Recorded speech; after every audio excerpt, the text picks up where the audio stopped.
Umeden, up, sol up, inte så hårt, dra inte så hårt, kämpa inte med den typ. Så att dra från våren, håll bara, så ska bli bara lite spänd den toppen. Och du ska lämna den hela tiden 2 meter minst. Kolla.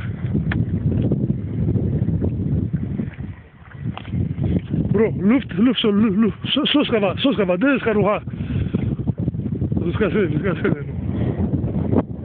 Kom här till höger så.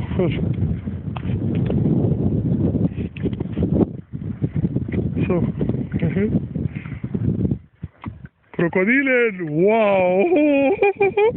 Långsamt.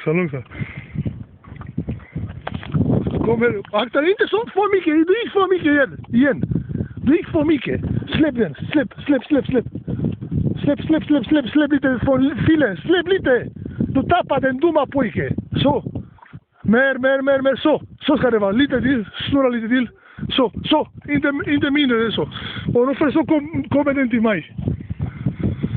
Ska jag försöka fånga den. Nej, akta, du ska hoppa nu eller du ska, kolla. Så det är lugnt. Tänk att det ska inte gå i den från ankaren. Så Leo, mycket bra. Bra papi, kolla. Ja, folk ska inte tro oss när vi får... Nej, inte mer. Det är redan för kort, distansen. Lite längre, uppe toppen. Så.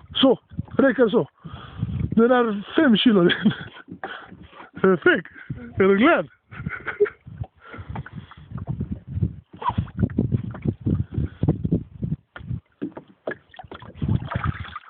Yes!